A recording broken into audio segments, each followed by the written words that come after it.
I am raw to the bone. I know I'm late. I know I had a late ride this morning on my bike. I had to get on the bike. I did not ride yesterday because I've been taking care of myself, making sure I get enough rest and shit, but I did ride this morning. So let's start out with the positive vibes of the day, all right? Because you know what I say, it's going to be a what? It's going to be a good day. Step one, wake up early, gon' rise with the sun. Step two, get some good, some food in you. Step three, think real hard about what you wanna be. Step four, everybody just do your thing. Wake up, today's gonna be a good day.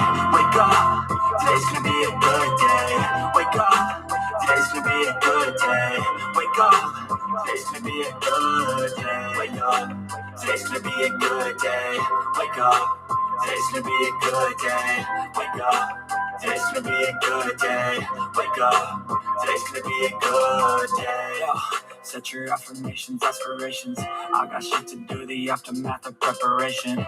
Good food, good mood, blood in circulation. One step at a time, yeah, that's how you make it.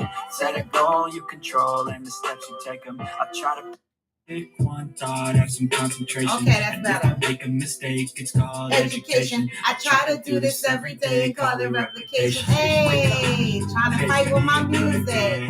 Wake up. Today's gonna be a good day. Wake up. Today's gonna be a good day. What? Wake up.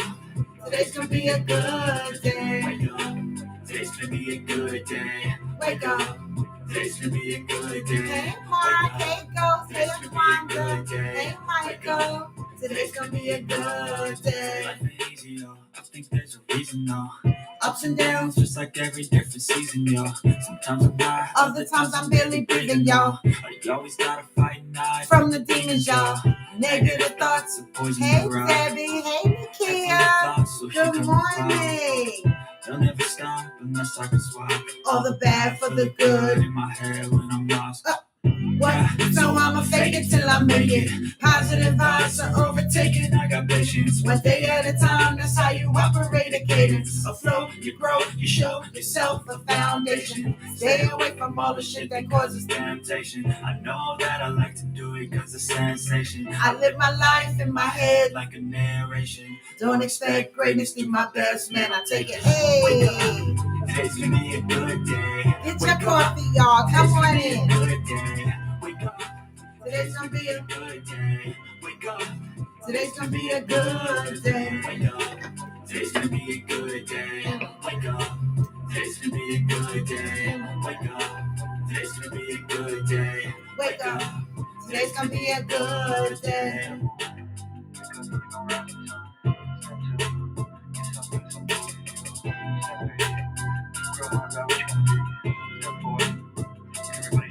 Hey, good morning. Hey, Peanut.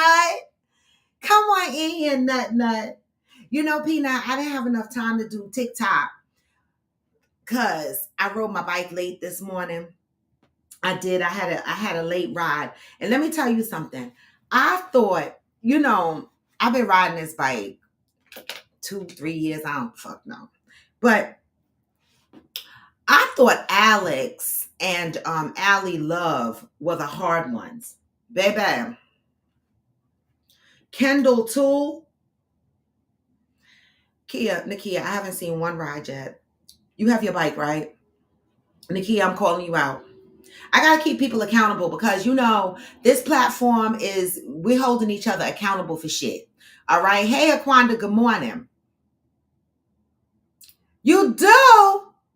Who's the other mob member? Hey, Gavin. Are you the other mob? Let me get my glasses. Right. Let me get my shit together. Gavin, did I meet you when I was there in Houston? Were you one of the nice, kind gentlemen over in Dreams when I went over there? Because, it was a lot going on over there.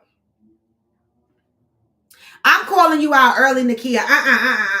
Now let me not shame you too bad because I do know that you get up at 4:30 in the morning. You go outside to the gym. That's not something I have the oomph to do. Good morning, Pat. So I'm gonna give you your kudos for that. I'm gonna give you your kudos for being disciplined enough to get up at wee hours in the morning and go outside to the gym. But didn't you just get a bike? Didn't you just get your Peloton? And we went through this whole setting up of the Peloton, and we were supposed to be riding together. Well, honey, baby, I went on and I didn't see no rides on you. I'm just saying, like, I gotta check up on my friends that's on the bike. I didn't see no rides on. When you gonna ride? The fuck? When you gonna ride? I'm just saying, say the shit. You got the damn bike, right? Okay. I just wanted to make sure I wasn't fucking crazy. I'm just saying, listen, I get on that bike and Kia, I'm busting your chops really and truly because I bought that bike in 2017. I rode it a couple of times. And then 2018, when that doctor fucked me up, I just looked at that bike like, I didn't get on that bike for months. I didn't aggressively start riding that bike until 2019.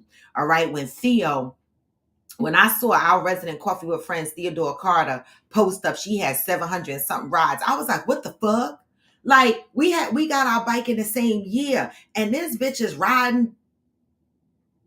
She cross country riding in her house on her fucking bike. I was like, I had to catch up like the wicked witch of the odds, the evil witch of Oz. I was riding the motherfucker. So, Kia, I'm just trying to give you the boost, okay, to get there. The bike is expensive. Don't let it sit there.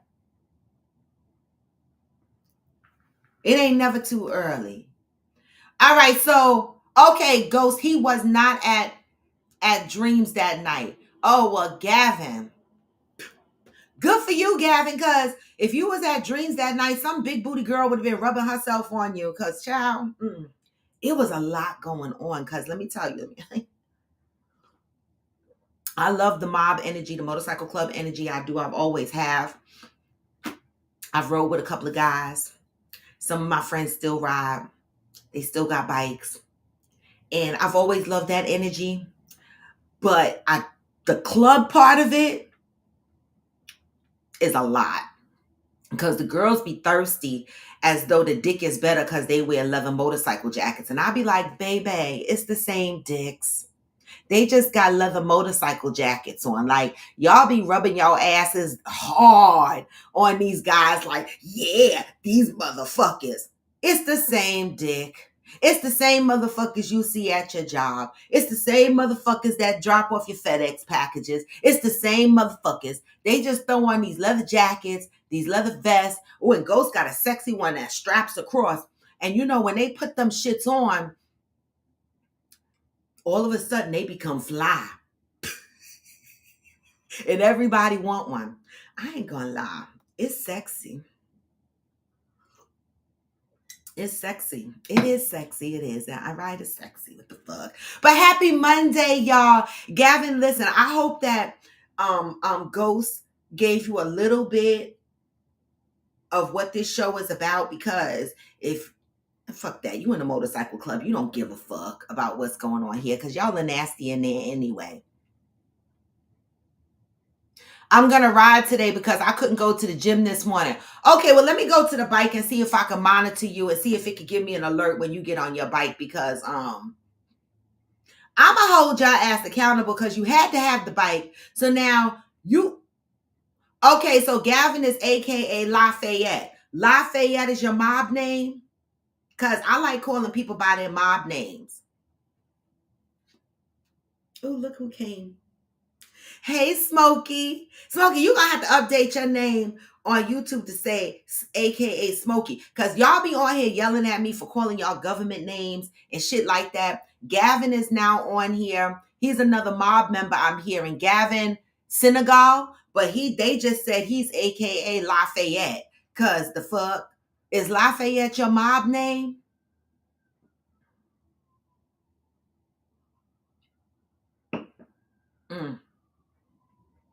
Good morning, Johnny Leon Hill. Good morning. Good morning. Come on in, y'all. It's Monday. You know, the weekend flew by really fast, but I had a good weekend. I experienced all kinds of things this weekend. You know, Friday, I kind of just chilled. What did I do Friday? I kind of chilled. I don't know what the fuck I did Friday. But Saturday,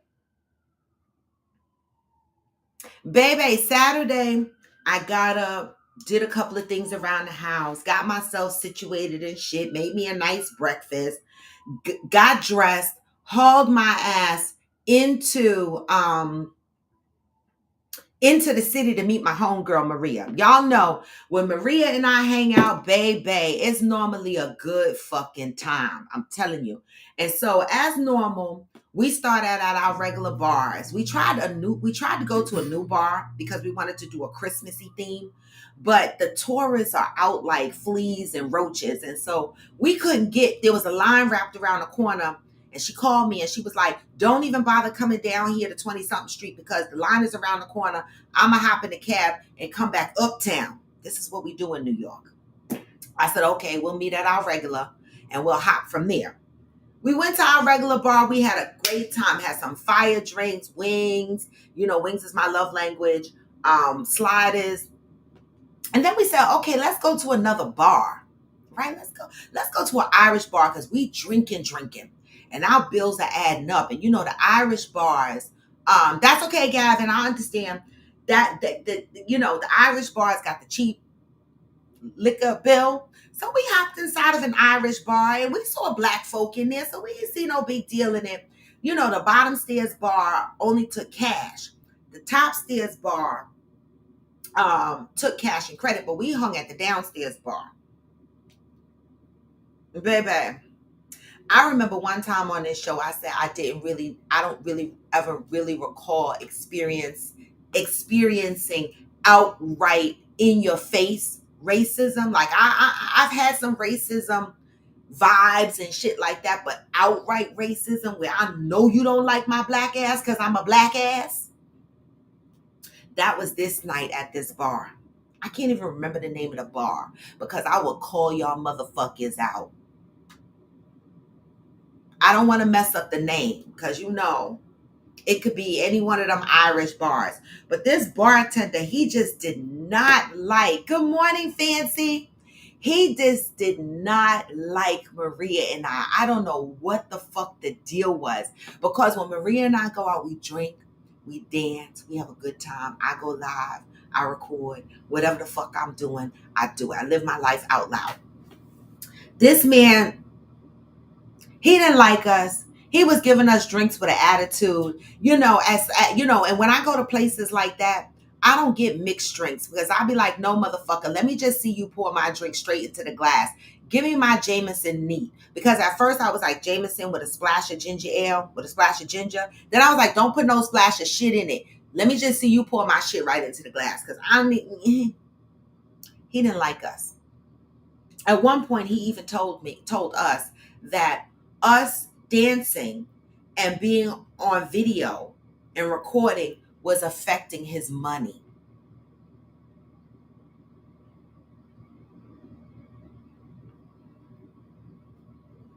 How the fuck was it affecting his money? We gave his ass like a $40 tip. I mean, we're not cheap tippers. And our bill was like, I mean, the fuck, he would have got more of a tip if he wasn't an asshole because our bill was about $200. So we gave him the 20%, but we would have gave him more. But he wanted to be a dick. So I'm just saying racism is alive and well. And I even saw Maria post a picture of her and me and she mentioned it. And it's really the first time that I really experienced outright racism where this motherfucker just didn't like it, like us because we were just black.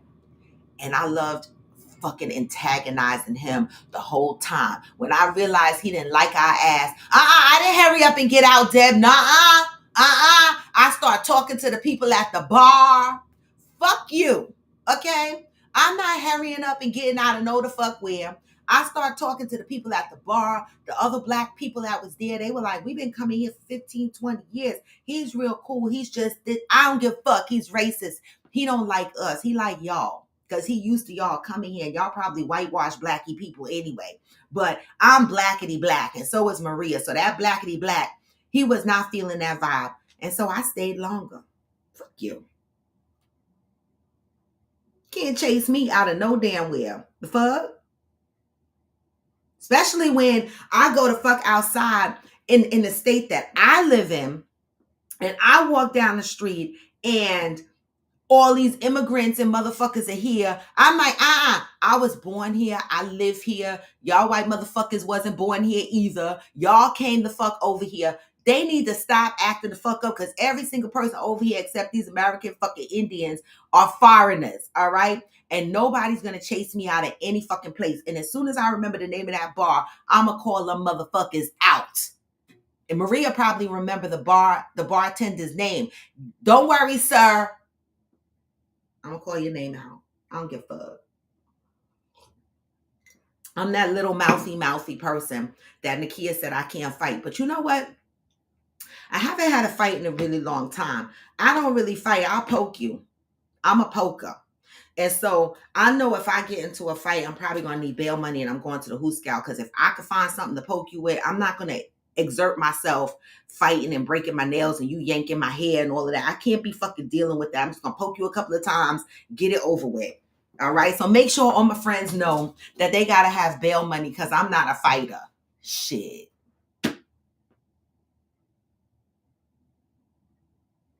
Oh, I know what you meant, Deb, but no, we stayed there. We stayed there because we were lit and fuck you.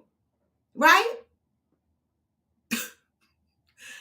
I was right next to the bus terminal and I was like, you think I'm gonna go find another bar? When I'm finished drinking here and I'm drunk, I'm going to catch my bus to go home.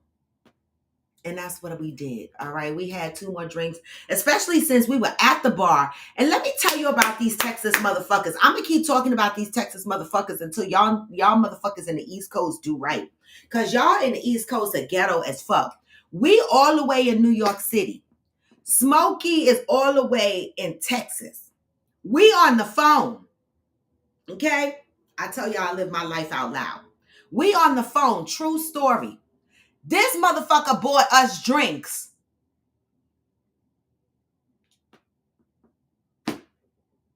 From Texas. You know, motherfuckers be acting like they can't buy you drinks from anywhere all over the world. Right? My phone said bing, and I had drink money. Okay? For me and my girlfriend to continue drinking. This is what I'm talking about. What the fuck is wrong with y'all East Coast men? Oh my God. Y'all need thermometers up your butts. I think y'all fevers are too high and it fucked up y'all brains. Because let me tell you, that was some fly shit, Smokey. If I didn't thank you that night because I was tipsy, I'm thanking you right now. That was some fly ass shit. Thank you. I appreciate that. I do. Me and my girlfriend appreciate that because we drank off of that shit. Thank you. Right, Peanut. I know you would have did the same thing. See, Peanut, if it was me and you, they would have threw us out.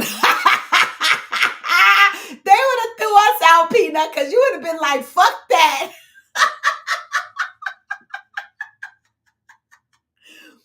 Wait a minute, Trey. You say y'all are players in the South? I know that's right. I know that's right.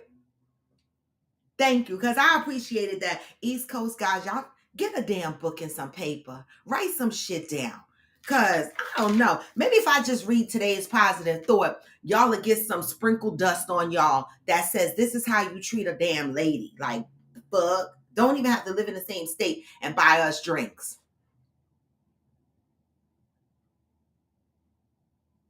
I don't know how to act. Smokey, you better stop this now, because you doing things. Listen, because UPS gonna get something. I'm gonna have to get UPS to deliver boxes here. Y'all motherfuckers in Texas keep acting up. I have to move all my shit there. Because I don't listen. Y'all got me fucked up on the East Coast. Oh!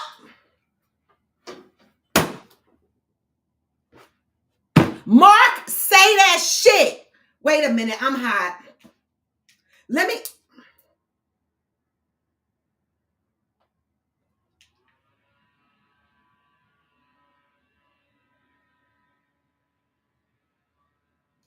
read these positive thoughts because I'm in my feelings right now. Let me read these positive thoughts, damn it. All right. December is the month of peace. Okay, we should all be striving for peace. And today is December 4th. So for all those that are new watching my show, I always try to start out the day by reading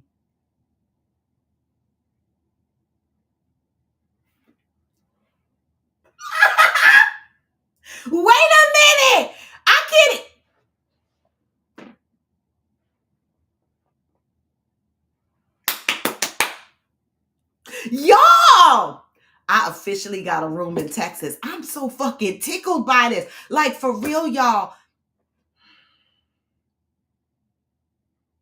Look, y'all playing. I'm still hot and sweating. Listen, this laptop is my work. I could take this anywhere, Debbie. Don't play with me. Don't play with me, because I'll be right up in my room in Texas working. Okay? I love that shit. I got a TV now. Oh my God, I can log into my Netflix. I can log into my Prime. What? I love you, Debbie. You really went and got a TV for that room. Oh my God. I love that. Wait, Smokey, you said I haven't packed my bags yet? I know, right? I need to fucking pack my bags, because let me tell you something.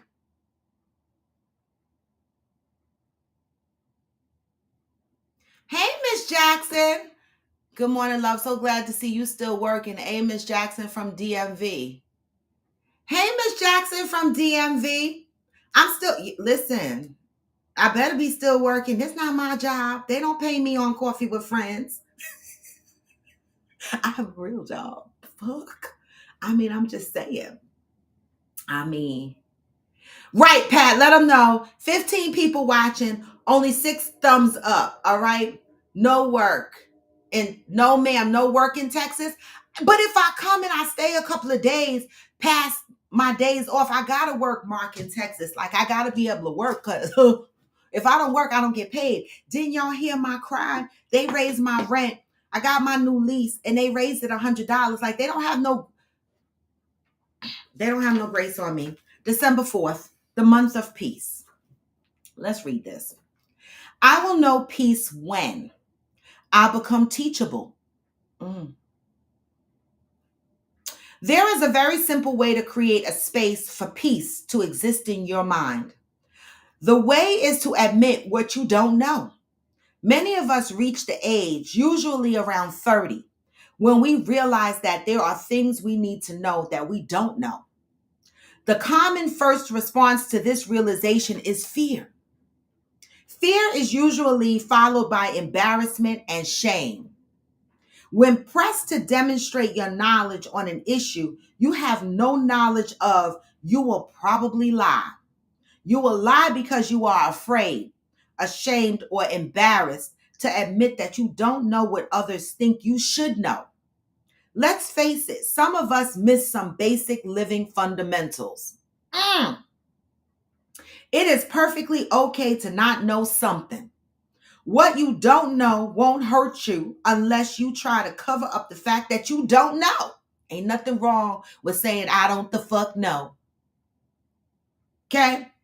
When you do that, the lie used as cover will eat you alive. No one will think poorly of you when you don't know, unless you try to convince them that you do know what you don't know. You know them motherfuckers that think they know everything and they be talking and you be like, you sound like you talking outside of your ass. Stop acting like you know everything. It is okay to say you don't know something.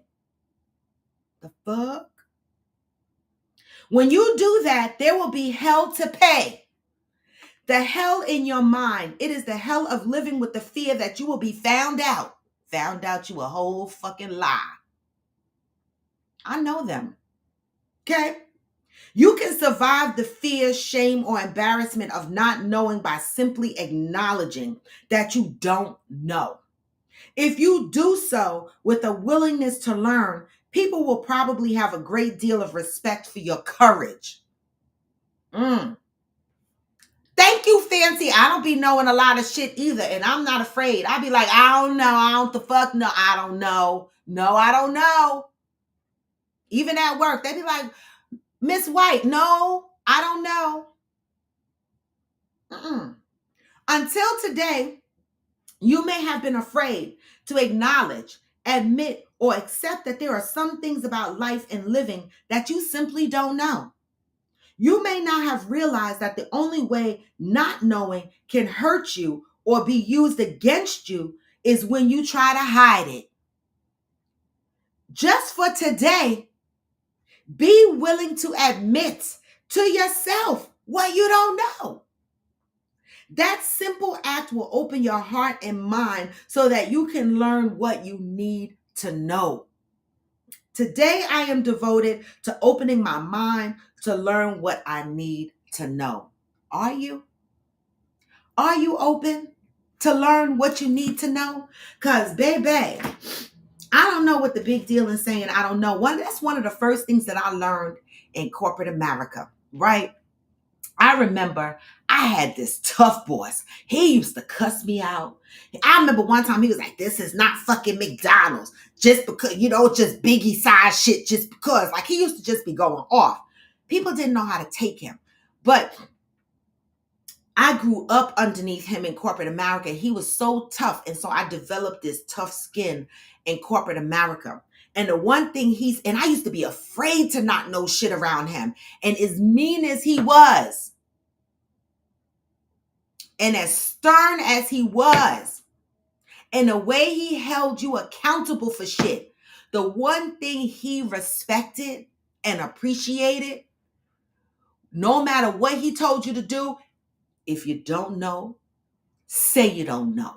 If you don't fucking understand, say you don't understand. Make them motherfuckers repeat themselves. My boss today, when my boss tell me to do something, I'm like, I don't even know what you are asking me to do. And you and I need to be on the same page. So I need you to break it down. I don't have no problems saying that to my boss. And I make him spend the time breaking it down, because it's nothing worse than wasting your time thinking you know something and doing the shit completely fucked up and wrong.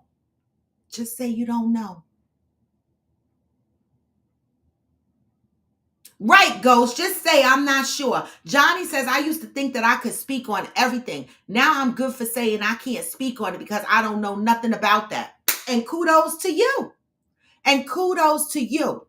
Deb said, my mom dealt with the exact same thing in corporate America, Roy. She has a very, very similar story happened to her. And she too said she didn't know. And it went a long way with her asshole boss too.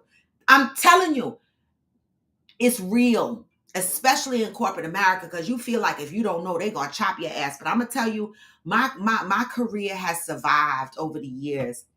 It's amazing. God is good to me, because the same way I am with y'all, I swear I wish I had some coworkers on here, because they would tell you that's how she acts, how you see her right now, except I don't curse a lot at work. I curse sometimes, but not a lot. And I have cursed on conference calls too. I don't deal with clients, by the way. I'm dealing with the infrastructure folks, so it's okay. It's okay. And I have, but the one thing that I have learned is just say you don't know. It goes a long fucking way with corporate America, with your personal relationships, everything.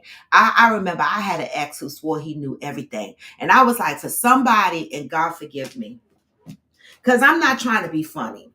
I really am not trying to be funny, but people be like, oh my God, Robin, I can't believe you said that shit and your show is live. Because I tell people, if I'm lying, come on my show and call me a liar, because this motherfucker used to act like he knew everything. And when he got mad at me, he used to be like, oh my God, you don't know nothing because you don't read books. I was like, what? I don't know nothing because you don't see me reading books? No, I don't fucking read books like I used to read books. Right? And I let him get away with it a couple of times, but baby, fuck that speaker. Baby, the last time he said that to me, oh, you don't know nothing because you don't read no books. This is where you have to be mindful not to go under the belt. Right? But people that poke you because they don't know how to say they don't know something. They just act like they know everything. And so they poke you, and then they try to make you sound stupid, or try to say something to make you feel stupid while they're trying to act like they know it all. Well, this last time, baby, when he said you don't read books, and I said to him, it's amazing how you keep reminding me that I don't read books and I don't know anything. Not only did I come up in the streets because I'm street knowledge, but I also read enough books to carry me through 3 degrees. Okay? I read enough books to carry 3 degrees up to my master's degree. You read enough books to carry you to the 10th grade and no GED, right? But yet you can look at me and you could tell me that I don't read enough, so I don't know nothing. Baby, when I said that, now I'm emasculating the man. Oh my God, you're emasculating the man. How could you say that? How could you say such a thing? How could you be so mean?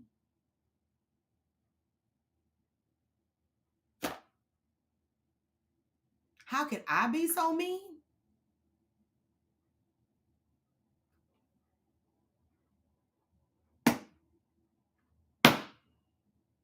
I, I was confused. I was like, not this motherfucker telling me.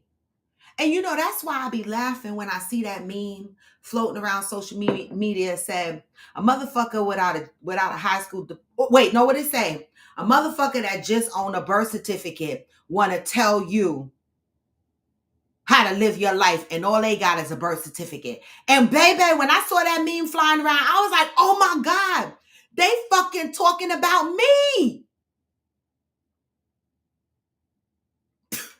Not me with the birth certificate, but my significant other. And baby, let me tell you something. I don't judge, because if I judged, I wouldn't have been with him in the first place. But if I chose to be with you, don't come for me and my reading abilities and my education, because I know I'm educated. The fuck? And I let you get away with it a good couple of times before I reminded you that you stopped in the 10th grade. The fuck is wrong with you? Now, I'm not saying that you're not smart. I'm just saying,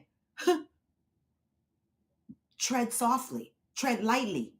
Okay, you don't know everything.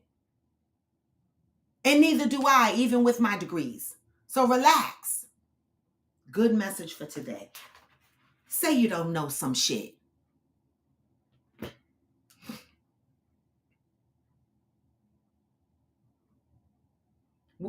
Who she sound like with your bus driving ass?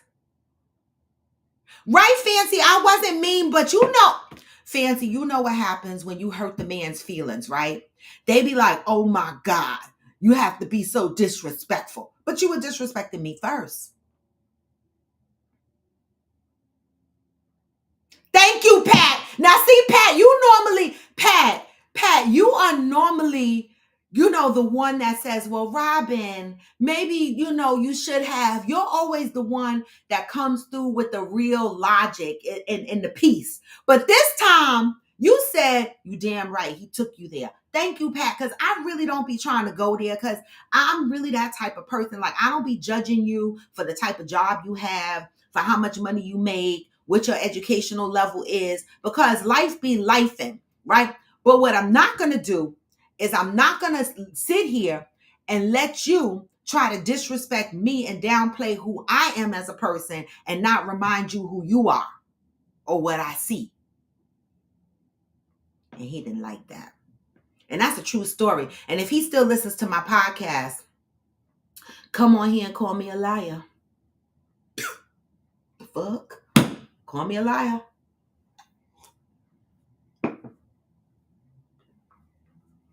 Deb said, but they forget, Roy, that they started. My sister had to remind her ex not to disrespect her, and she went there with him. She didn't want to, but she had no choice that day. That's what I'm saying. So, fellas, please stop pushing these women in the corner, because we like cats and raccoons. We're going to fucking scratch your eyes out if you back us in the corner and you ain't got shit.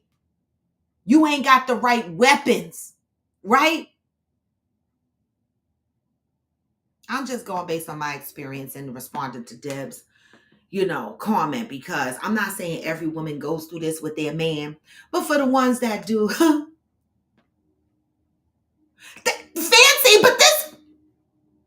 fancy.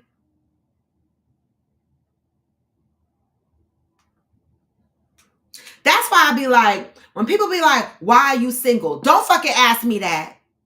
Because if you asking me why am I single and you interested in me, you single too, bitch.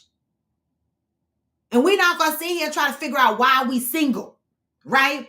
But what we can get deep dive into is what happened in your last relationship? Why didn't that work out? Because you kind of want to know those things so that you don't repeat those things, right? And you want to know how that person's going to respond. Because sometimes a person, when you ask them what happened in your last relationship, what happened? They'll put the blame on the other person. And that's a red flag for me because I'll be like, Now I know I ain't with my man no more, but I take some accountability to that, especially when I call my ex to put tires on my car.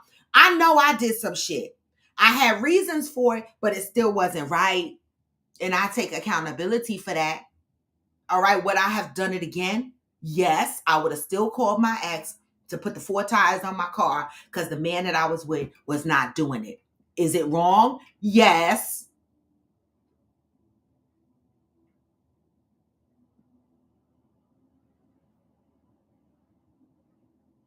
That's the question we should be asking, Fancy. Not why are you single? Because what the fuck does that? Because I'm single. Like, the fuck kind of stupid ass question is that? But what happened in your last relationship? Did you cheat? Did she cheat? Was there a communication issue? What happened? Was somebody financially irresponsible? Was somebody emotionally abusive, physical abusive? Like, those are the kind of things you want to know because you want to know what you're getting into. Why am I single? What the fuck does that matter? Be glad that I am, because isn't that why you're talking to me? The fuck? Worry about what happened in my last relationship. That's more important. That's more important. It's not offensive, Mark. I don't think asking the question, why are you single, is offensive. I just don't think it gives you enough content. Why are you single? Because I choose to be. What did you learn from me? What did you learn from me by me saying because I choose to be? Nothing. But if you would have asked what happened to my last relationship and I'd have broke down all the things that I went through in my last relationship, that would have stirred up a conversation that would have led to you knowing me a little bit more. You know? Georgie said, was it that he couldn't buy the tires or wouldn't buy the tires? Well, Georgie, both. Right? But I didn't ask him to buy my tires. Y'all heard this story a million times. I was more than willing to pay for my tires. Okay? My tires was $1,200. I was more than willing to pay for my tires. Okay? But he wouldn't research the kind of tires I needed for my car. Why the fuck I got a whole dick in the house and you can't fucking figure out what kind of tires I need on my car? Like, that's some whack ass shit to send me out to figure out what kind of tires I need on my car. I'm not going to do it. I'm going to call somebody to figure out what kind of tires I need for my car. It wasn't about the money, Georgie, because I knew he couldn't pay for the tires and I didn't care about that. But I didn't want to be the one to go do the research to get the tires. And I didn't want to be the one to go to the place and have the tires put the fuck on. In every relationship I get into, these are what I tell these men all the time. And then when they get with me, they be like, oh my God, you can't do. No, I cannot. I don't want to. I will quit you. Because I know I'm going to do some whack shit and call somebody else to do it. And you're going to be mad at me. I'm just saying. Thank you, Fancy. You remember the story. I wasn't asking him to pay. She was asking him to do the legwork. Simple. Why couldn't I expect my man to do the legwork? Is that too much to ask?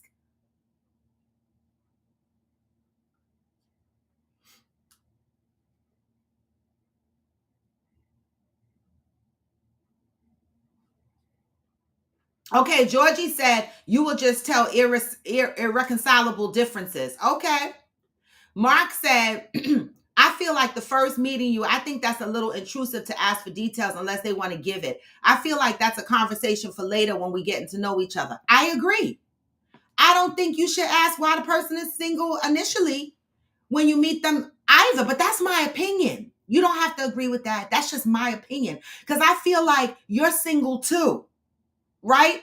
Because I would hope that you're not a married man or a man in a relationship that's coming to me that's showing interest. You're single too. So when you ask me why am I single and I go, oh, because I can't find nobody or because I choose to, what does that say? I don't think it's a bad question. I just particularly think it's a wasted question, in my opinion. Well, Georgie, that part. Some people only ask that to temperature check how much BS you put up with. That's a good one. That's a good one. That's a good one. Fancy, you are one of the only ones on this podcast who didn't see anything wrong with what I did. You saw how they jumped on me over that tie situation. But you were the only one that stood by my side. Thank you, Fancy. I love you. Okay? Because right now, real true story. Good morning, y'all. The oil thing on my car, it says change your oil soon. I got an attitude right now. Because I'm looking at my car and I'm like, and then not only does it say change your oil soon, right? It says, then I got a text from the Lincoln dealer. Lincoln sends me a text and goes, oh, it looks like it's time for a service.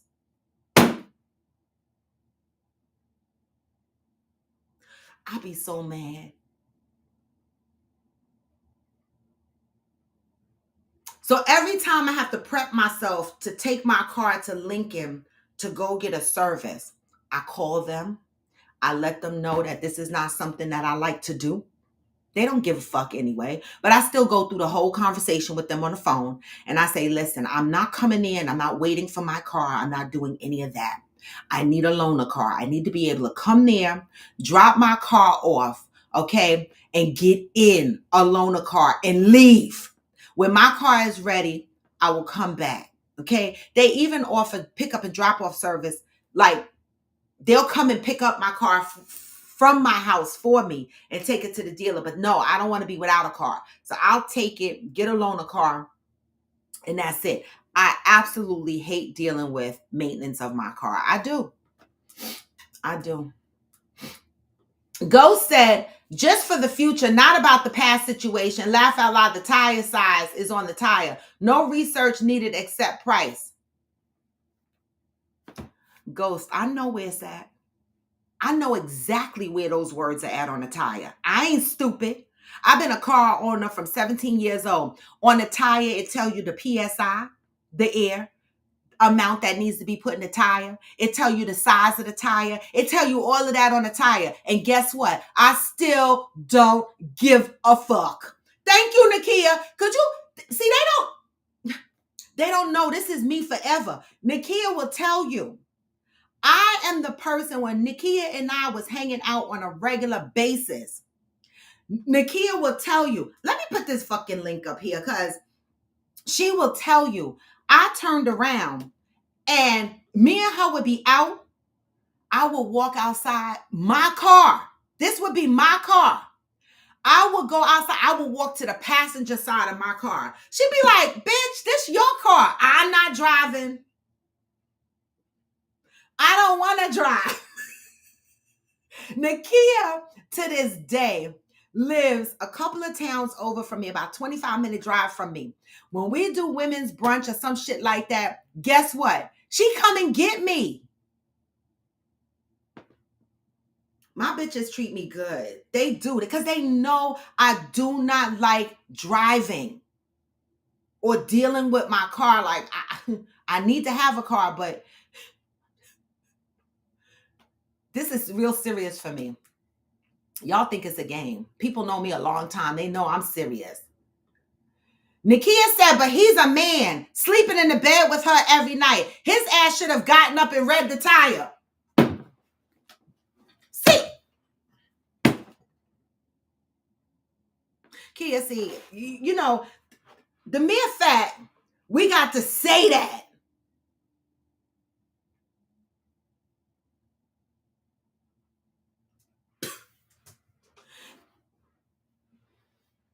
Yep, y'all. I got one person to agree with me on that tire shit fancy.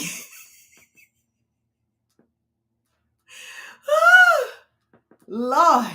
Damaris said, I was driving home on Tuesday and my car said, slow down, pull over, your tire is low. I got home, told Donovan, he took care of it point blank. It's not my job. And let me fucking tell y'all something. I've known Donovan and Damaris for 20-something years. I got people on here that I've been rocking with for 20-something years. Donovan and Damaris, they're going to be in the house with us next year. But let me tell you something. Donovan, his wife, what? His wife changed tires or go look for tires or deal with pressure in her tire. The other day I had a whole fucking attitude because my tire pressure was low. I drove to the gas station. The fucking air shit said it cost $2 for fucking air. I fought to put the air in my tire. I know how to do it. I had to use the gauge to see what the tire pressure was, read the tire, see how much PSI I needed. And for every fucking step I took, I cussed. Because I don't want to do it. So Donovan, at least you had a man to go home to and say, my tire pressure was low. Because it's ghetto out here. It's not your job, boo. I agree with that shit. Yup. I will go to the passenger side on my own car. Is that serious?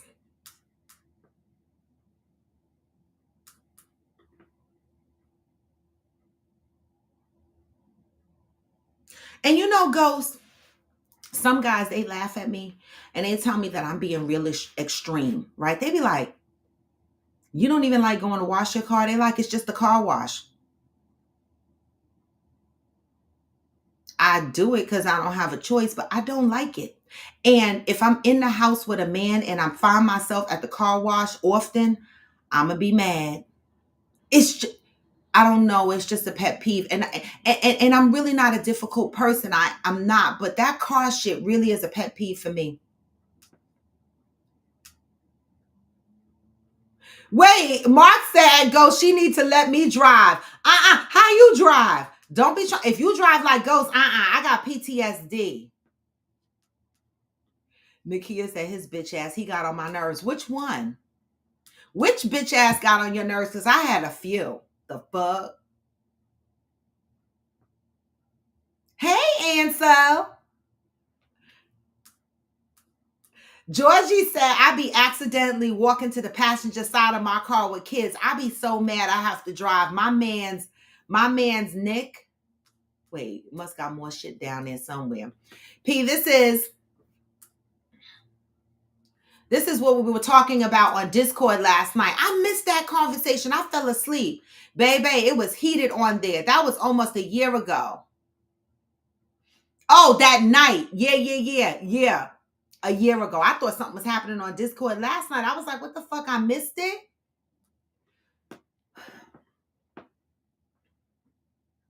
And you know what the men say, Val? Some men, they'll be like, y'all ask for equal rights. Go put that fucking E in your car. Y'all ask for equal rights. Fuck that. Okay? You said your front tires was wobbly. Man, we need help, Val. Your front tires was wobbly. Baby, listen. We be out here trying to survive. Look, but Kia, you take your shit to the car wash. You be like, I'm going to the car wash today. I be like, what? You be like, I gotta go to the dealer because I'm like, what?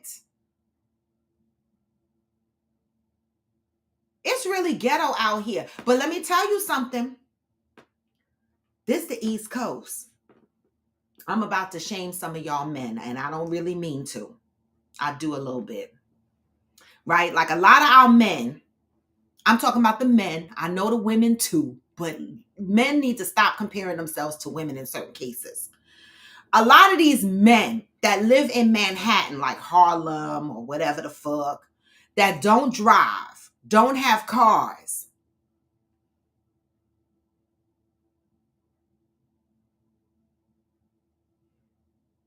and want to drive your car. And don't wash it. Don't take it for maintenance. Don't do none of that. Baby, the last time I let a man drive my car loosely was my ex.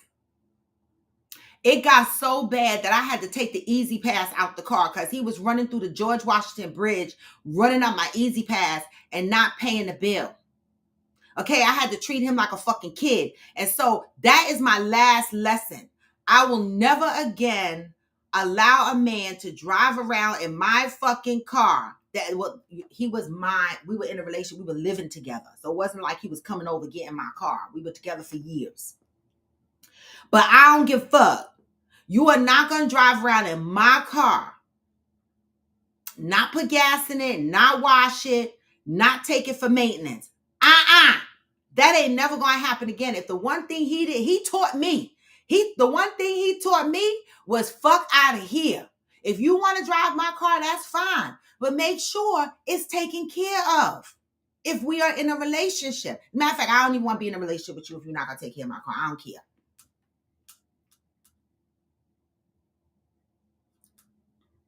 Mark drives worse than you? Mark. I'm not even riding with you. When we go to Destin, Florida, Mark, I'm not riding in the car with Ghost or Mark. Okay, so I don't know. I don't know who's driving, whose cars are going to Destin, Florida, but baby, my PTSD can't take it.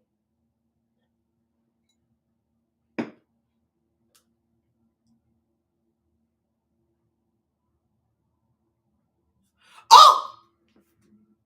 Wait, you said all of my men got on your nerves? You said you didn't like first, second, or third?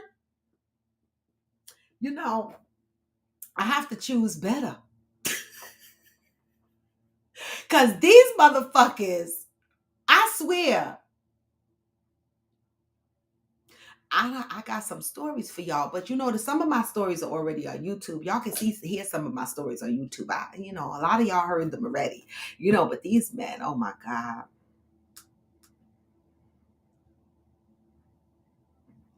Oh Lord, why y'all can't drive at Ghost and at Chicago? I'm not driving with them. I got PTSD for real. I will be the worst person in the car. I will be grabbing shit. I'm gonna be looking around. I'm gonna cuss you out. Listen. I don't know. I might have to take an anxiety pill.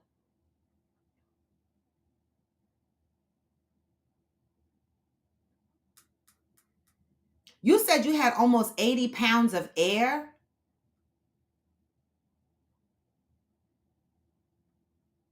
Listen, Ghost, they said Mississippi. That's where you from, right? You said, baby, I could drive. It's just fast. They said Mississippi, you most likely to die from a car accident. Ghost. That's what they said about Mississippi. Peanut said they drive the same. Ghost just a little more verbally aggressive.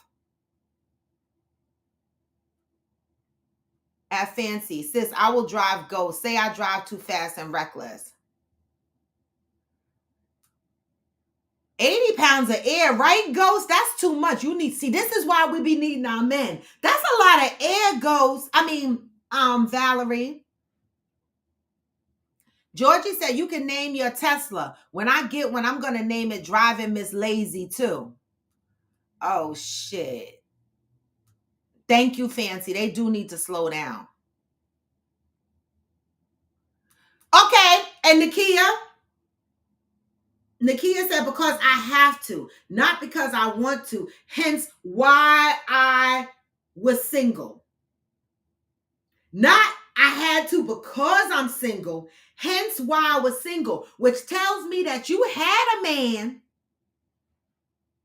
who didn't do that for you.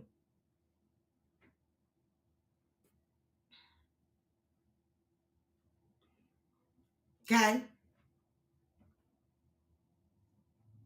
Yeah, do all of that. Okay, well, Kia, Mark said you ain't got to worry about all of that no more. And Mark, let me tell you something about my friends. When men make promises and they don't be pulling through, I be like this. You said You were gonna do what? And it ain't done. I'm that girlfriend. I remember my girlfriend got married and her husband was like, her fiance was like, oh, well, her husband, because they were married. Oh, this was at the wedding reception. I'm gonna take care of her. She ain't got to worry. This is all the shit he popped. She ain't got to worry. My girlfriend got laid off from her job. See, this is my greatest fear. She got laid off from her job. This motherfucker stopped paying the mortgage because he had his own house before they got married and she had hers. But they decided he would rent his house and he would move into her house. He kept asking her to put his name on the deed and she said, no. Why would I put your name on a deed and I have a daughter?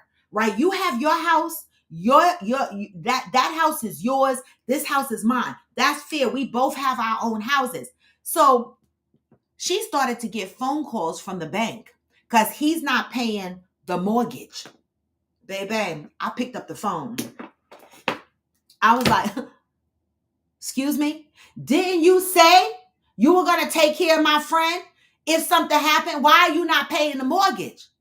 You got to go. Eventually,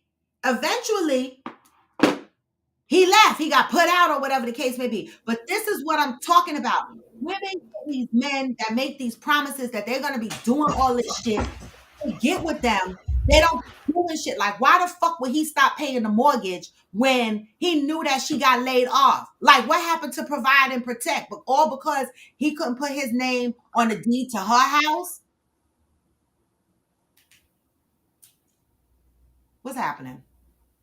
And so it just reminds me, last night I was watching, because I look at today and I look at yesterday relationships. I can't give you personal experience of yesterday relationship because I wasn't born the yesterday and the time that I'm talking, right? But Tyler Perry, and I didn't finish watching this. I know, Kia, last night you said you were going to turn it on. I don't know if you did. But Tyler Perry has a autobiography, docuseries, or documentary called Maxine's Baby. All right. And I started watching it and I could not watch it straight through because it was very emotional for me. It really, really was. And he talked about, how sometimes we look at people and we see that they have money. It looks like they have the best of life, the best of things. But this man sat there and he talked about a childhood trauma. He talked about seeing the things that his mother went through. He talked about seeing the things that his father did and didn't do for his mom. Right. And so the reason why I'm talking about this as it relates to men not doing what they say they're supposed to do for women is because when I listen to Tyler Perry speak about way back then, how his father was abusive to his mother, right? They married at 17. Her mom died when she was young. She was taught as a young girl growing up that as long as a man pays bills, he is a good man. No matter whatever else he's doing, as long as a man pays bills, he is a good man. All right? And you stay with that man. Tyler said she loved her husband no matter how many times he physically abused her, how many times he abused his children. Her children, their children together. She still stayed with this man. Why? Because she had no knowledge of the world. She didn't know anything else. She was going based on what she was taught. And so, when people say, oh, the women of today don't know how to stay with their men. The women of today don't know how to do this. And the women of today don't know how to do that because we know the world. We know the world. We know how to take care of ourselves. We are not of the same belief that if a man pays all the bills, he's a good man. First of all, I never had a man to pay all the bills, so I don't even know what the fuck that feels like. But I'm just saying, right? And this is something that Tyler Perry grew up with. This is something that he is still unpacking as a grown man. Okay? And his mother is still living. His mother is still living. So when I say women are expecting men to take care of them, they are, right? But today's women, some of us, because I can't say all, because I don't know all women, are not going to put up with the same shit that was happening yesterday. So if something as minor as you're not taking care of my car, I will leave you, somebody might think that's stupid. That ain't stupid to me because I feel like that's a part of providing and protecting me. If I'm driving down the street and my tires are bald and I spin around 360 and crash up against a wall and kill myself, then what? So what's minor to somebody else might be major to me. Fuck that.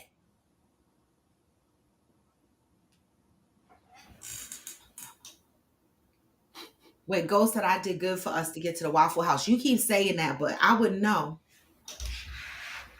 The fuck? And Kia, I don't know about you riding in the car with Mark. I don't know about that reckless driving. I got PTSD from 3 car accidents. That's what I'm saying. Sorry, babe, I can't do it. Fucking pressing my fucking I'll be in the car like this. fake brake and stuff. Be like Holding on to the old shit handle. Like, what the fuck? be in the back seat cringing. I can't do it. Uh-uh. I've been in the back seat having a whole panic attack. I can't do it. We did. That's why you gotta be safe. Go Thank said that shit. I wouldn't be able to do it. I would die. I'd be like, pull over. I'm driving. You cannot. You cannot. Yeah, I'm not that person. I'll be like, just Bro said he be riding like speeding up on people if they driving slow, ride up when they bump it. He was like, they just cut over. I'm like, oh God, that wouldn't. Oh I my would die. I might pee a little bit. I can't. I would die. I'd be Y'all like, said, oh no. Kia, thank you for this comment. Fancy, I'm gonna ride with you. I'm fancy. I'm gonna ride with you. Yeah. Well, we don't know who's driving, right? But I'm not a quitter. I wasn't a quitter, but I don't know, Kia. I think I'm a quitter now. You should be a quitter now. I think I'm a quitter. You wasn't a quitter then though, but you should be a quitter now. People got to show who they. Once they show you who they are, we love hard. So therefore, when we do, we do, and we give our all. That's why when Yolt said like, what she put in there, she said, "Look like your picker is off." I'm like, no, her picker ain't off. They present themselves a certain way, and at the end of the day, we're also builders. Women come into your life to build and create. So therefore, you might not have it all, but then when we give, and then here go your ass. You can't even read a tire. You want to read a tire. And then he was driving your damn car. And running up my Easy Pass bill. Okay. I hope he is watching because I don't like you. I never did anyway.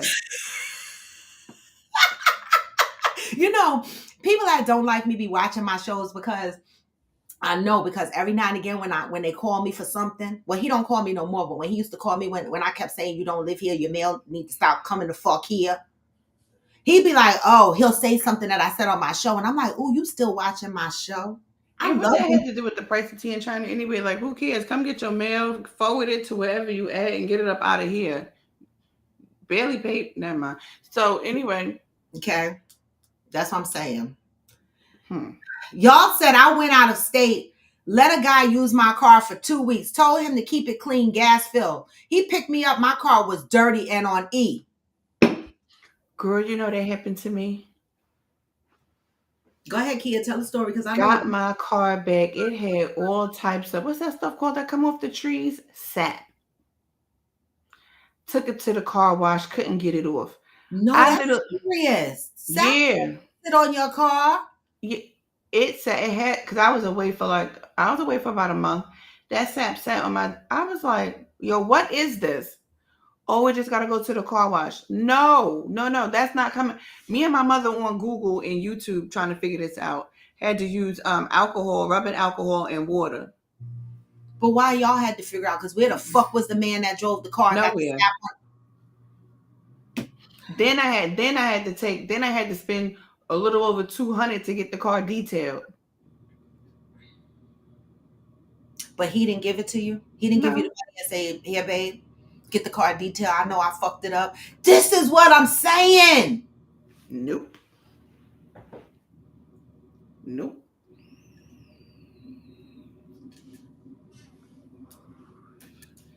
So,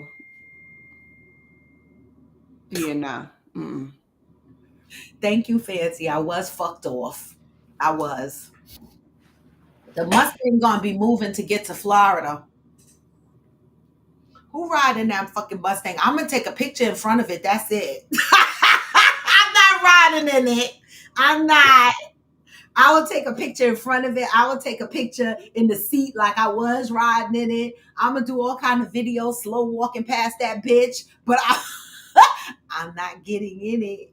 I might let it out because the fuck, the way I saw a video of Ghost in his green Mustang, and he was driving like he was on a fucking NASCAR.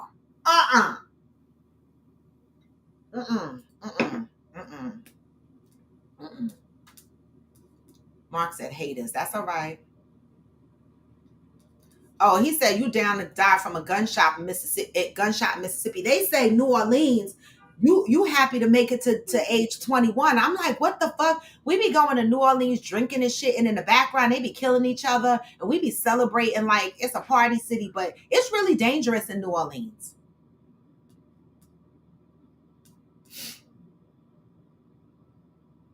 Brian, I know that. But do you know Smokey? I don't give a damn what's written on the doors. You do know that, right? Because if I had a home man, he gonna read what's on the door. I don't want to read shit. I want to get in my car and press the button, and it starts. I know where it's at. Right. Let me make sure I press this button and it start. That's it. Everything else is on you. Maintenance, all of that. And Oh, don't Val didn't know. Okay, so Val, Brian, you told Val some stuff. You never look at the air. Val, you worse than me. Baby, all the information is on your car door when you open it up. It's on the side of the car. Yep, it's on the side panel. Valerie, now come on. Good morning, Jay. Smokey, you said you got me. You know, here you heard what he said. I read what he said. Okay, because hold him accountable. Soon as my car, and I'm in Texas, as soon as my car act up, and I'll be like, here, my car acting up. But he already got it. He probably knew it was acting up before you did. He already test drove it. Okay, could you please? He got in the car first in the morning. Made sure it was good. I remember living in Sparta. I used to be so hating. Everybody's man in Sparta would get up Saturday morning, they would take their car to the car wash, the hand car wash, get their cars washed. Then they would come back and get their wife's car and take their wife's car to get hand washed, right? This was an every Saturday thing for the guys in Sparta, except for my guy. He would take his car and come back, and I come outside and be like,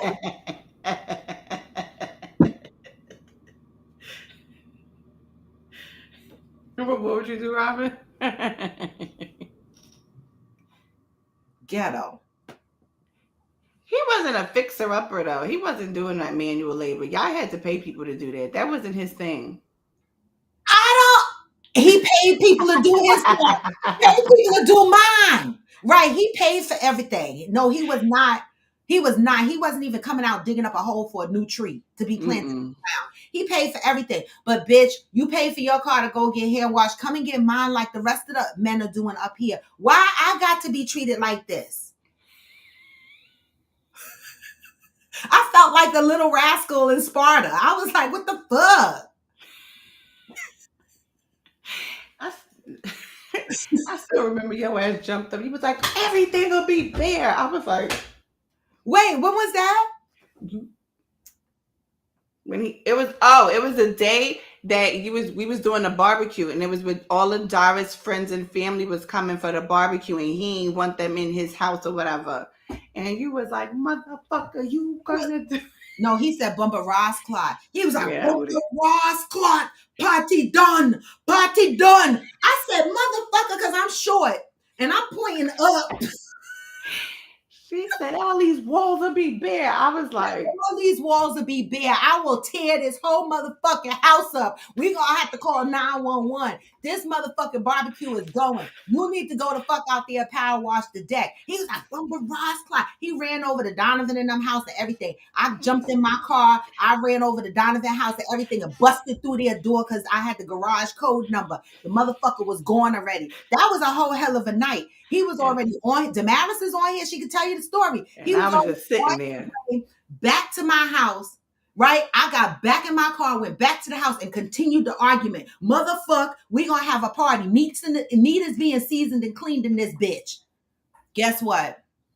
He was up 6 o'clock in the morning, power washing the fucking deck. Well, why I got to act like Kung Fu Ninja to get shit done? And my mother was there. Yep. They were all looking like, what the fuck? I was like, I will jump up in the air and slap this 6'2" motherfucker. This barbecue is going. All right. I don't want to fight no more. Oh God. He ain't never want me in the goddamn house. She ain't lying. I just want to say, I want to have a barbecue and my man just be like, okay, I'm gonna go power wash this deck and I'm gonna smoke this meat and be quiet. Cause I'm tired, y'all. I had a life. Wait, you watched what, Damaris? I think she was talking about the Tyler Perry movie. Oh, you cried, right? I can't watch it. I got to go back and watch it because, baby, Tyler Perry, that shit is deep. And the one thing that I respect about Tyler Perry, and I got to continue to watch it, is that, and it reminds me of how we grind in our businesses and shit like that. We be looking for our friends and our families to support us. I don't look for that no more, but I used to. And when he was giving his plays, broke, homeless, he was giving his plays. He didn't give a fuck if one person showed up. That shit was deep. He did a whole play, 30 people in an audience. That's it. Never gave up though, even when he wanted to. That's why I be telling people, if you got a dream, go for that shit. No matter if you are committed to it and listen, and you're passionate about it, do it. Do it and stick with it.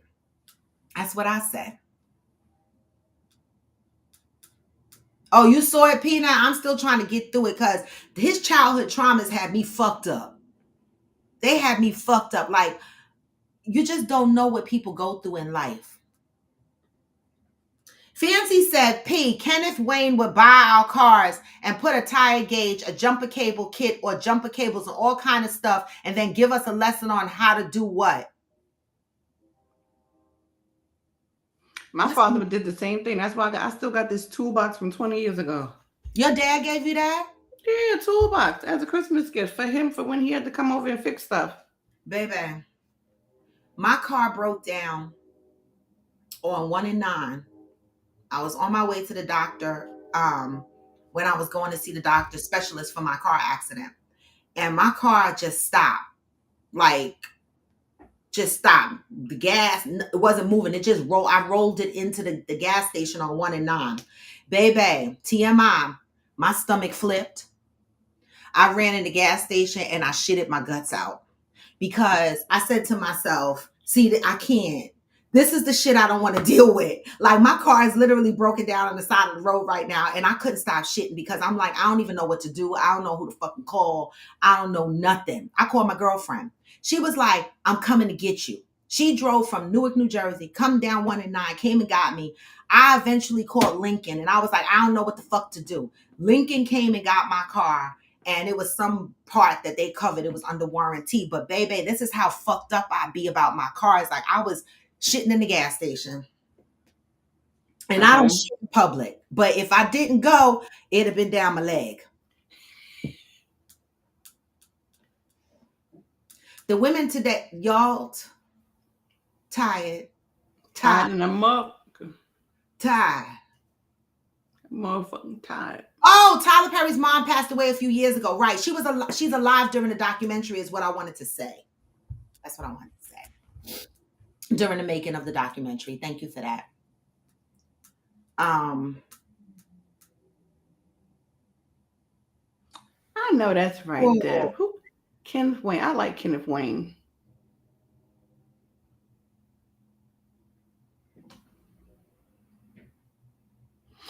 That's right. Precious Cargo. Thank you, babe. Look. Mwah. Precious Cargo. See that? I ain't got to worry. We're going to be safe in the car. Coming to Texas. Let me find out. The fuck? I ain't got to worry about, you know. See, and that's what I don't want to happen to me. And that's why when people say to me, Robin, why do you still take your car to the dealer? One, yes, my car is 10 years old. Fuck y'all, don't judge me, but my car looks good. My What car belt is, on the tires? There's a belt on tires? I don't know nothing about no belt or no tires. That's why I put it up there. Hmm. Confused. But she's, I'm giving her a pass because it's a woman. I don't know the fuck. I didn't know they had belts on tires. Me either. Are you talking about the timing belt? That ain't on the tires though. Ain't that the engine? Yeah. Oh. Well, I didn't know tires had belts. I didn't know that either. Unless you on one of them ski things. What belt? The tread? The tread is not a belt. Come on, Val, help us out. Get her a man, please. She said the belt on the tire. I didn't know Those they had belts. tires are in the 30 to 40 range. I'm glad you made it home at Val. Right, because my tire is what, 35 PSI? I want to know why the machine let her put 80 pounds of pressure in the tire. It should have popped. That's what Smokey said.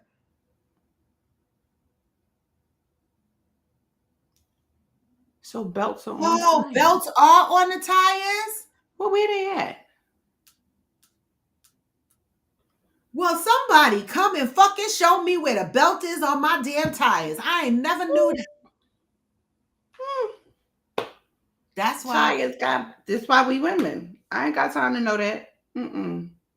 I just know when I go to the dealership, they tell me what the wear is. I'm like, oh, okay, so I'm still in the green. He was the total package. Who was that? Your dad or your ex-man? He did that shit. I don't even require. And he was cool as shit. Like, literally, I don't know if I have tools in my car. I know if I lift up that thing where the spare tire is, fucking judge me. I told y'all bitches. Like that little thing to lift up the car. That's in there, right? I don't know. Because you know what? Because nowadays with the new cars, a lot of them aren't even coming with spares anymore. You got to tell them you want it and it's extra in the package. I have a spare in my car, and I think I don't know if I got a little pump thing. But I don't have the what you call them for the battery? The jumper cables. But I don't have that either. I don't have the jumper cables. But even if I did, my battery is not even in my trunk. It's not in my hood. It's under my seat. Is it? I don't know. The Volkswagen was under my seat. I think the Lincoln is under my seat too. I don't know where the fuck it is. There are steel belts inside the tire. Oh, the jack. Right. Don't yell at us or capping it up.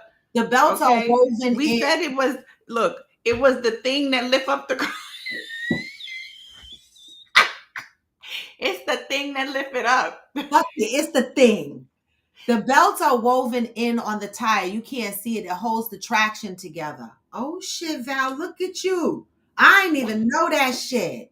Me neither. I just knew they put the tires on there and they rotate them. That's a good Christmas gift. Oh, he said we giving him anxiety. Well, you have a wife, Johnny. Do you let her take care of her car? Good question. The tread that grips the road is actually wrapped around your actual tire to protect the belt as well. Who knew that? Tires got belts. Wow. I didn't even know that. I know about a timing belt. What's that other fan belt? Conveyor belts. That ain't got nothing to do with a car, but I'm just saying. That conveyor belt. What the fuck? Isn't that the suitcase luggage thing? I'm dead. Whatever. Those are belts. The I ain't know about no look, tire. what about this? When you go to the deal, they be like, "Do you want a transmission flush or a transmission change?" I'm like, "Don't you have What? to flush it to change it? Like, why? Right. Like, what the fuck are y'all talking about? Do you want a oil flush or oil change? Don't you have to flush the shit to change it? Like, why you charging me $400 to flush it and then $300 to change? Like, I'll be confused." And they act like that flush is something serious. It's something, they put it in there, flush it out, clean it out, whatever, and then they just refill it. $250 for a damn flush. I will drain it myself and refill it. Last time I took my car to the dealer, my bill was $1,600. I came out of there with, Girl, I was like, "Fuck this car." that's how I'm feeling right about now. And they calling me for another maintenance. You know what they're gonna be like? How many miles I got on my car? 65. They're gonna be like, you're gonna get the $65,000 service, and it's gonna be check this, check that, not fix shit. Yeah, and I don't like that. You making me pay for all that's the stuff you're supposed to check anyway. I brought it in there, so check it automatically. I gotta pay $1,000 for a bunch of checks, and then that one little thing that says due. What they did, oil change, and the goddamn tire rotation. And your bill be $1,000. You'd be like, "What the fuck?" And they'll be like, "Oh, these are the things that you need to fix next time you come back, bitch. You gonna No, money checking." I'm gonna go to Bobby up the street to do that part. Listen, last time I went to the car wash and I let them do my oil, my transmission fluid, my oil, my radiator flush and all that shit, and I paid like $400. You go to Lincoln, it's gonna be like 1,000, 1,300. I'm like, what the fuck? Jay said, "Ladies, instead of jumper cables, invest in a jump box. That way you will not need anyone to jump your car." Oh, right, because the jumper cables, you need another car. Right, a jump box is better because you can jump it yourself. Yeah, but I'm not keeping that in the trunk making all that noise. I don't like hearing stuff moving around. I got a It bunch need in it. my trunk. I can't stand I can't stand hearing stuff move around. Only thing that's in my trunk are empty ShopRite bags because we gotta carry our own bags. So I got a trunk full of those. Fancy said, "P, you are definitely a girly girl, but you have a cool trade plan with Mr. Johnny Ray as long as he have his own residence." Wait, Johnny, you go to YouTube University to cut that. You do your own car?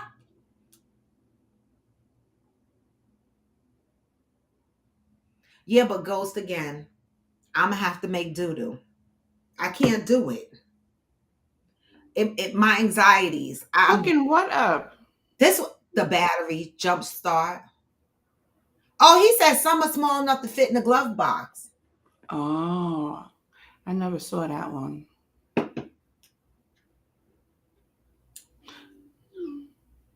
Well, we wait a long time here for roadside assistance because the traffic be just ghetto. The traffic is just ghetto. All right, now that we had our topic for today and we're all calm and peaceful, can I just remind y'all of something? That our house is full, but I want to make let me just, oh, I don't have, oh, yeah. So I just want to remind y'all that this is our new house, right? And so we got everybody's deposit. The house is secured, right? Remaining deposits of 150 are due by March 31st of 2024. Those that are paying more because they requested private rooms or because we're going a day early, y'all know how much y'all balance is. I don't need to say that. It's only a handful of people that are paying a little bit more because of the options that they chose, which is fair. And so make sure that by March 31st, your balance of 150 is paid. If your balance of 150 is not paid by March 31st, because my goal is to pay off the house by April so that I can move into doing my friends miss planning. If your deposit is not paid by March 31st, you are at risk of losing your spot and your original refund because other people that might want to go might take your spot. And RAW does not want to be held responsible for the balance of this house. So y'all need to be responsible to pay your balance by March 31st. I love y'all with love. I'm just saying March 31st. Okay. Send your monies, your balance of your monies by March 31st. Again, those that are paying more, you know what your balance is. All right. So that's Friendsgiving. We are working on Friendsmas. But I want to get Friendsgiving out the way. Now, the difference between Friendsmas. Now, do I even have a picture of I'm not even going to show y'all the house we're looking at for Christmas, right? I'm going to let y'all wait. I'm going to wait that out for a minute. But we are already shopping houses for Friendsmas in Destin, Florida. All right. And I'm limiting capacity to 10 people for that house, right? Because it's in Florida, because it's my first Friendsmas, I'm limiting it to 10 people, right? Depending on how successful the Friendsmas is, okay, then I will open it up and extend it to 15 people like I did this time with the Friendsgiving, right? First 10 people to pay their deposits. When I start advertising, the first 10 people to pay their deposits have a spot. All right. Now, there's going to be some people you're just not going to be. The people that are looking for the house already have their spot. So I would say 5 more people might have a space in the house if y'all hurry up. The first 10 deposits I get. So once I get to a point that Friendsgiving is underway and under control, I will start advertising the house for Friendsmas.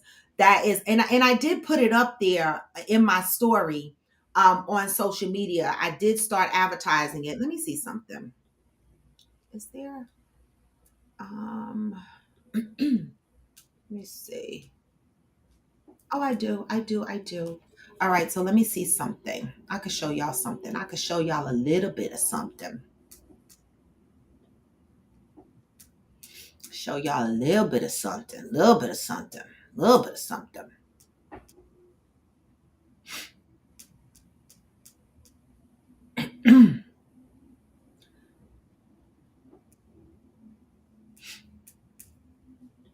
Okay. This is just a little taste. Oh, it wouldn't open. It wouldn't open. Oh, it's not opening, so you just got to go to my story. But we did start shopping for the house in Destin, Florida, and the first 10 people to pay is December 5th through December 8th. For me, I'm probably going to, again, as usual, pay a little extra. I'm probably going to get there a day early. I like to be at the house a day early because I like to organize. Listen, I don't like confusion. And I think that if everybody gets to the house at the same time, it's just gonna be mass confusion. So I like to get to the house the day before and try to figure out what's going on at the house and get everything set up. And so Friendsmas is soon to come. So anybody that's interested in Friendsmas, make sure, listen, we're looking at, just to give y'all a price point for Friendsmas, right? Because it's 10 people, not 15 people. The price point is going to be a little bit different, right? And we're talking about having a house with a swimming pool and all the amenities and stuff like that, right? So we're looking at probably $375 per person. That would include the house, the food, not the liquor, the house, the food, right? And the gas for those that are driving to the house in Destin, right? And so hopefully I'll be able to advertise that soon. I got the hotels list raw. I'll send it after this. Okay. Oh, okay. So thank you, Mark, for reminding me. So Mark looked up a bunch of a hotel list in Galveston near the house that we are staying, in case other people want to come. You can come and you can stay in a hotel, but we don't have any more space in the house. And obviously, if you are staying at a hotel nearby, yes, you are more than welcome to come and participate in the games and the activities at the house. But even if you come to the house to participate in the games and activities, come in with your liquor. Okay.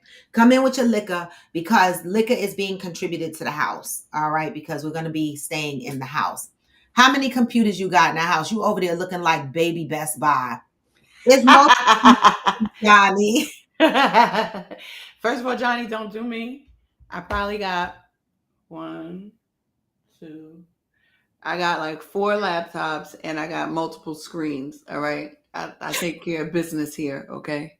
Okay. All right. Um,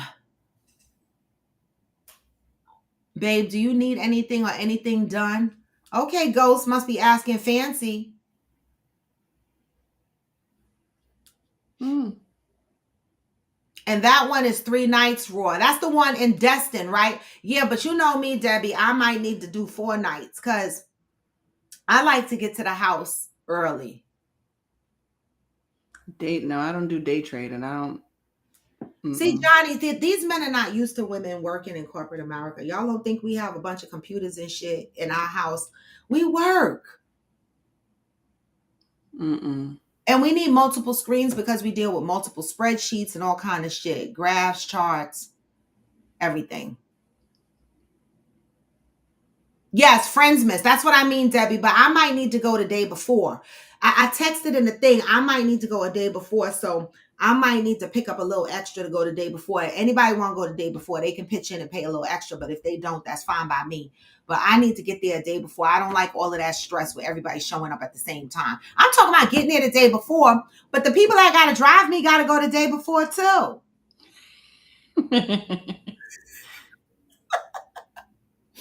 No, Johnny, I'm not a day trader. I'm in data operations. I'm the head of data operations for a company I work for.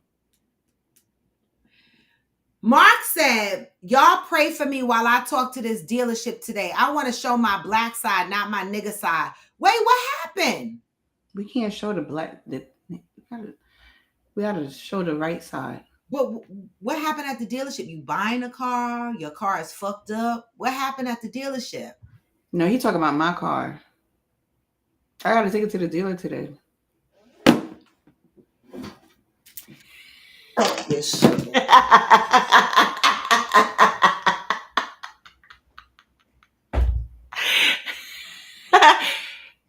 Robin is stupid. Oh, his car too. What happened to your car? See, we all having dealership problems. You telling me call you? I'm trying not to show my good black side with this dealer today, but I feel like it's gonna show.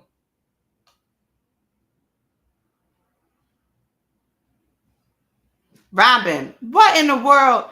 You She get on my nerve.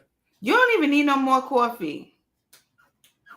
Listen, y'all getting the fuck on my nerve. Because did he say he was going to call a dealership for your car? Mine and his.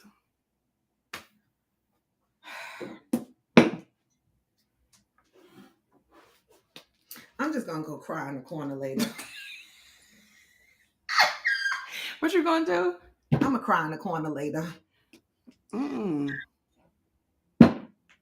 You know, years ago they said, somebody had told me years ago, they were like, you just got to get you a Texan. And I was like, what? I'm from Jersey. Probably should have listened years ago. It was right. Whoever told me that, you was right. That's what they said. Listen, Kia. But you like a Texan by way of Chicago. Yeah, you kind of weird, Mark. You Chicago X's. Chicago is cheese six? Like a Chicago, Texas? Texan. Texan. Oh my God, look at Mark. Bitch, do I gotta get an outfit? Girl, we gotta get out. We gotta get ready. Get ready for what? What you talk about, Kia? We outfits and all.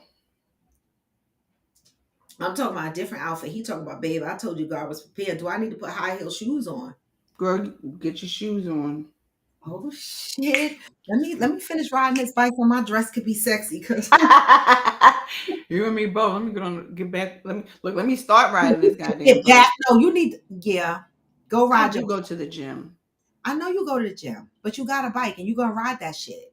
I am. I'm gonna ride it today because I didn't get up to go. I was too damn perturbed about this damn car. Look up the lemon law. The guys in Texas told me about that. I am, because this is the third time for the same thing. They keep acting like they fixing different shit. I'm like, how? Ain't that much different. Wow, Mark. Quick, fast, and in a hurry. Deb, you know what? Deb said she want to be a flower girl.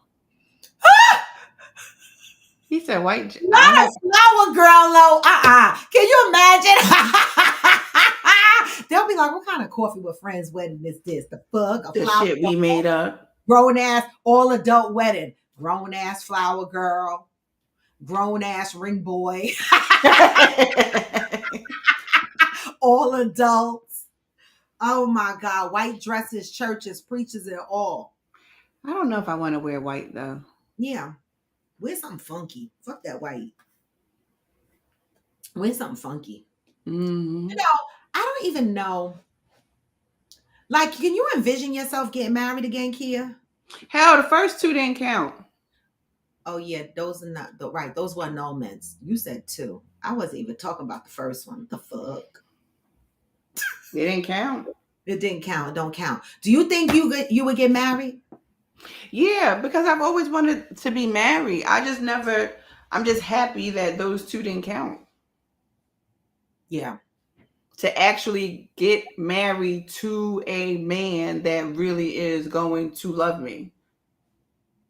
What does that look like for you? I don't know. I ain't experienced it. What do you want though? Girl, you know I had to unpack that in therapy. I know. Well, at least you're in therapy. That's a good thing. Because you know what? I ask myself that all the time, and I be like, "What?" And you know why the question is hard to answer for me? Because I ain't never seen my dad love up on my mama. So I don't really know like what it's supposed to look like. I just know what I think it's supposed to look like. And I know what I want to feel. I want it to feel like. But I haven't really had the best examples of a good marriage, like what that fucking looks like. I've always seen survival marriages. Yeah, and I think like for me, even for me, I never really saw that growing up. But now, when I look at the man that my mother is with right now, she doesn't have to worry about anything. You know what I'm saying? Like if she's not good, he's not good. So therefore, he's gonna make sure she's good. You know, like she never has to wake up and worry about, okay, is are we gonna be able to buy food? Like I watched my mother worry about stuff like that, and then I imitated that type of lifestyle to where I became that person. So I'm like, looking at it, hindsight being 2020 now, and then also unpacking it in therapy with my therapist, she was like, you have always been the one to just cover everything. You've never experienced it where you actually had someone cover you. Yeah. Exactly. Like perfect example. My dad was always taken care of by women, right? And he always depended on my grandmother financially when he fell short on money. And two things was going on in my life. One, I never wanted my son to be like my dad. I had a fear for many, many years that he was always going to depend on me. And I used to cry deep tears at night and be like, oh my God, this motherfucker going to be old, still asking me for money. Like I wanted to escape that reality because that's what I saw in my dad. Thank God that's not my life. Thank God he take care of himself. But the other thing that I saw was women taking care of my dad. Like these women getting up and going to work and my dad home. Right? And growing up, I'm looking at it and I'm not thinking anything crazy. But as I was getting into my own relationships as an adult, I'm looking for a man to provide for me. But I don't even know what the fuck that looks like because when I looked at my dad, he was not the provider. He was not. I've always seen struggle relationships. My mother held down the house. She made sure we ate. She worked a daytime job. She ran numbers at night. Okay. She always made sure we have food on the table. Dad only came around when something tragic happened and I needed to go stay there for a little bitty time. And so a lot of us operate in relationships based on what we experience growing up and what we see growing up. So when I meet guys and they're like, oh, I was raised by both my parents, or I had a relationship with both my parents, oh, my parents are still loving each other. I often wonder if they take those traits from their parents and they become like their parents. Like Mark said on here, He saw his parents his parents in their 70s and 80s, and they still act like high schoolers. That's what I like. Right. And the mere fact that, Mark, you experience that, you see that, there's a core foundation there. There is. I think that sometimes, and then I got a meeting in like 2 minutes, but I think sometimes what we're failing to realize is that just as much as women have gone through trauma, so have men, right? And these men also have a lot of baggage that they're unwilling to unpack out in the realm of speaking to a therapist.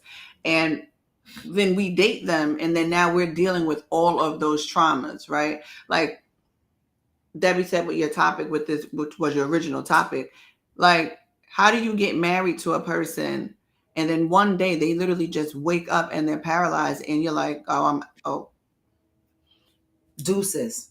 what happened to the vows that y'all took? It's not like, and that's a freak thing that just happened. It could have been a freak accident. It could be anything. Anything can happen to you in this life to where it can be life altering. And they had talked about that one. I think it was on the Breakfast Club. I was listening to it last week, and they said, would you stay in a relationship if your spouse, suddenly got sick, became paralyzed, whatever? And a lot of people was like, nah, I'm gonna be out, because they felt that it would be selfish for them to even want their partner, their spouse, to stay with them, and they're not in the condition to care and love them the way that they used to before. And I was like, we view things in such a messed up way. Like, why would it be selfish for me to expect you to uphold your vows? I knew someone like that for real in real life in Mount Vernon. I know you got a meeting right now. Oh, and, yeah, I know. Yeah, and her husband had prostate cancer, and they had to cut off his peen. And she wanted to stay with her husband. She loved him, right? And they offered him a prosthetic peen. They offered him other options and all kinds of stuff. He didn't want it. He fell into a depression. And he turned around and wanted a divorce because he felt like he was holding her back. He felt like he wasn't man enough for her. He didn't want to stay with her. And she was very miserable. She wanted to be with her husband, but he just did not want to be married. And ultimately, they got a divorce, right? And so that's a real story that happened in real life. So I understand. I know I've seen that happen, Kia. Right? Because these people fall into a depression. They're like, no, I don't want you taking care of me. No, I don't want you doing this. No, I don't want you doing that. But what happens to the vows? Right?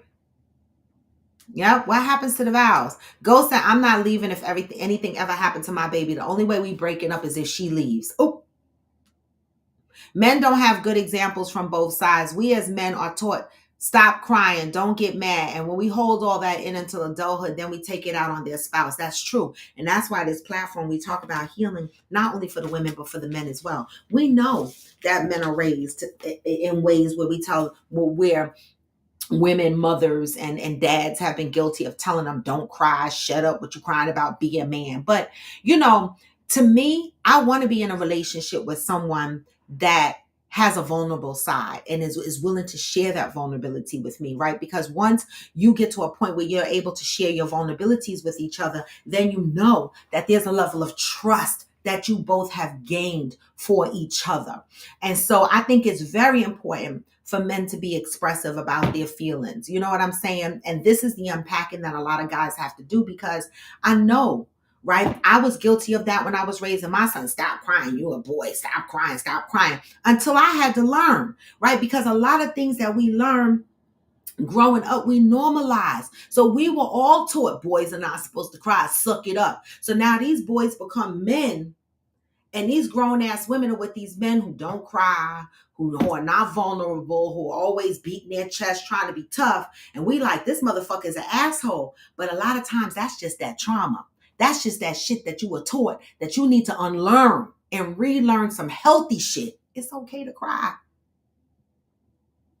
It's okay to cry. I'm working on that shit myself because my mama said it. If I cry, it's a lot, because I don't cry. And that's not it's not healthy because I hold a lot of shit in. I hold a lot of pain in. And I'm learning to release that over time. That's why therapy is important, and I need to take my ass. And I'm going to keep saying that until I eventually take my ass. Because, therapy is very scary, because I know that when I step into therapy, they're going to touch on some things and I'm going to be like, I'm not ready for that. But I need to be, because I want to be a better person. I want to be a better person for myself, and I want to be a better person for my next partner. Because what? We got to unlearn some toxic shit. And then it turns into a cycle, because now that man is teaching his son and his son is teaching his son. And that's the cycle that we need to break. That's what Coffee with Friends is about. And so with that, y'all, this was Coffee with Friends. And I got to go because it's 10 o'clock and I probably got to meet my damn self. Oh my God. I need to go and check my work. All right. I've been going for a year strong. It's worth the hurt, pain. I hear that. I love that, Mark. I love that for you. Going to therapy, right? I love that for you. Any man that tells me they're in therapy, that's a big fucking deal to me. Ghost said, here's the real question. Do you make your man feel comfortable enough to express that type of emotion to you? I think I do. I think I do. And I think I express that when I'm on this show. Like, I think I do. Because women throw vulnerable moments of a man in their face, and that's why we don't show it. That's not the right woman for you. That's not the right woman for you. Right? Because I had an ex who threw my vulnerabilities in my face. He weaponized the pains that I went through in my past. He weaponized them during arguments. So I understand what you're saying. But then that's when we got to realize that that's not the person for us. Because the person that's for you and the person that loves you is going to find that patience, is going to allow that space for you to be vulnerable. That's just my opinion. All right. And with that, y'all, I'm out. But make sure y'all, you're putting our Friendsgiving 2024 on your calendar. We will be coming up with our Friendsmas house and what's going on there for all those. But I'm capping that out at 10. And there's no pressure. You guys don't want to come to the Friendsmas. There's no pressure. I'm still going. I'm still going. But I understand that it's Christmas time and people, might not be able to do both Friendsgiving and Friendsmas. And that's okay. And that's why I limited Friendsmas to 10 people. All right. Deb said, Raw, you do, but there are some women who don't know how to be supportive when a man is expressing himself emotionally. Right. And that's why, and Deb, I agree with that 1000%. I do. I agree with that 1000%. And those are just not the women for that man. That woman also needs to check herself in and into some therapy and unlearn that toxic shit. Okay. So if you find yourself in a relationship where you can't express yourself, and you can't be vulnerable with your partner, get the fuck up out of there.